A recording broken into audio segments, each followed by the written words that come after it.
Welcome back. Break پہ جانے سے پہلے بات ہو رہی تھی کہ صرف ایم این ایز پہ جو کرٹیسزم آ رہا ہے وہ کیوں, اور ارباب عالمگیر صاحب بتا رہے تھے کہ جب فیلڈ میں یہ لوگ جاتے ہیں تو لوگ ایک امپریشن جو اس رپورٹ سے آیا کہ شاید سیاستدان کرپٹ ہے.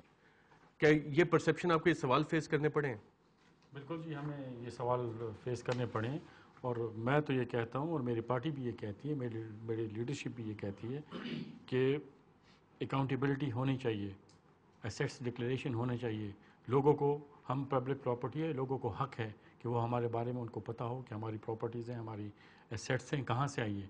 لیکن میں ساتھ ساتھ یہ بھی کہوں گا کہ ایسیٹس ڈکلیریشن یا اکاؤنٹیبلٹی جو ہے تو یہ جنرلز کی بھی ہونی چاہیے اس ملک میں, یہ جوڈیشری کی بھی ہونی چاہیے, اور یہ سول سوسائٹی میں میڈیا کی بھی ہونی چاہیے, سول سوسائٹی میں لوگ ہیں ان کی بھی ہونی چاہیے, سب کی ہونی چاہیے. اور آپ کی کوئی رپورٹ کیوں نہیں آئی کہ جرنیلوں کے اتنے ایسٹ بڑھ گئے اور پچھلے 8 سال میں مشرف دور میں جنہوں نے, سمپل ریزن ہے اس کی, یہ تو بائی لا پبلک ڈومین میں ہے, جو ہم نے گزٹ خریدا, جو آپ بھی خرید سکتے ہیں اور اس کا انالیسس کر سکتے ہیں. جنرلز کی کوئی انفارمیشن ایسی اویلیبل نہیں ہے.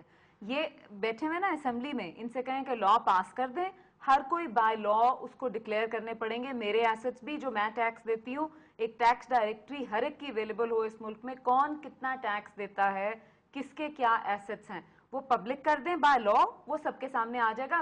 ہم نہیں کریں گے, کوئی اور کر دے گا, ہمیں بھی کرنے میں کوئی اعتراض نہیں ہے. جناب معین قریشی صاحب کے وقت میں یہ جو ایک انٹرم گورنمنٹ تھی, انہوں نے ایک لا پاس کیا تھا کہ جو ٹیکس ڈائریکٹری ہے وہ پبلک تھی, سب کو پتہ چل گیا کس نے کتنا ٹیکس دیا.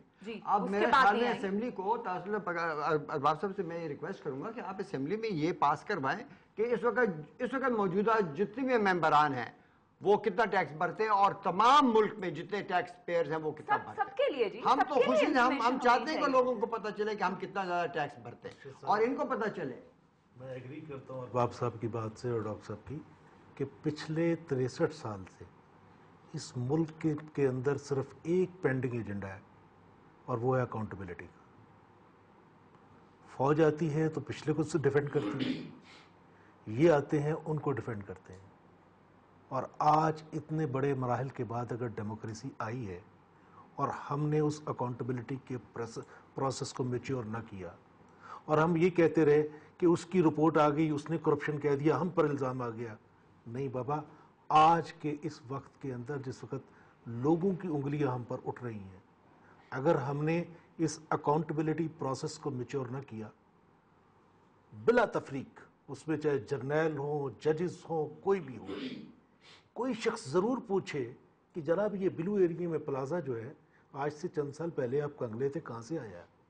یہ پراڈو 50 لاکھ کی آپ کے پاس کہاں سے آئی؟ اگر یہ اکاؤنٹیبلٹی نہیں شروع کریں گے تو خدا کی قسم میں آپ کو صحیح بتا رہا ہوں کہ اس ملک کے اندر اگر انہوں نے اکاؤنٹیبلٹی شروع نہ کی تو لوگوں کو اس ڈیموکریٹک پروسیس سے دیکھیں جی, میں آپ سے عرض کروں, یہ تو ڈیموکریسی کی بات انہوں نے کی ہے. جنرل پرویز مشرف کیپٹن سے لے کے جب جنرل بنے اور ٹیک اوور کیا, یہاں مارشل لا لگایا, اس وقت تک کا میں نے ان کا ساری انکم جو ہے وہ کیلکولیٹ کی, تو ان کی تنخواہ بنتی ہے 23 لاکھ روپے. میں نے یہ کہا کہ 23 لاکھ کی مزید مراعات آپ کی 46 لاکھ روپے. لیکن میں عرض کر رہا ہوں, سنیں نا میری بات, پہلے سن لینا, ابھی تو وہ باہر بھاگے ہوئے ہیں.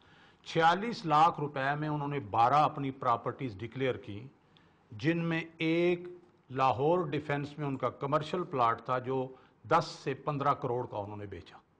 اس کے علاوہ انہوں نے بہاولپور میں, ایک منٹ, میں وہ جو بھی ملا, بہاولپور میں انہوں نے جو زمینیں لیں 400 کنال 2 مربع, تو وہاں یہ ہے کہ جو نمبردار ہو اس کو 100 کنال زمین ملتی ہے کہ وہ وہاں مالیہ اکٹھا کر کے گورنمنٹ کو دیتا ہے.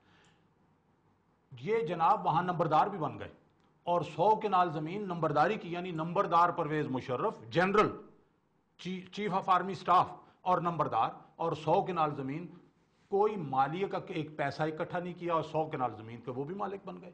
تو اس طرح کی, اور پھر اس کے علاوہ ان کے جو یہاں اپنا ان کی 40 کنال کی جو اب کوٹھی بنی ہوئی ہے, ملک سے باہر جو ایسٹس ہیں. اب وہ کہتے ہیں جی کہ انہوں نے تو لیکچر تو آپ نے جو دیے اب سال ہوا ہے, یہ سارے ایسٹس جو بنائے ہیں انہوں نے کس طرح بنائے ہیں, کیسے ان کا بینک بیلنس بنا. فاروق صاحب, نواز شریف صاحب کے بھی ایسٹس ملک سے باہر ہیں. ڈاکٹر زبیر صاحب, ڈاکٹر نہیں, ایک منٹ, نواز شریف تنخواہ دار آدمی نہیں ہے, یہ تو تنخواہ دار ہے, ان کا تو حساب ہے کہ یہ ان کی تنخواہ ہے کیپٹن سے لے کے جنرل تک, اس لیے میں یہ کہہ رہا ہوں. اب بات کریں ڈاکٹر.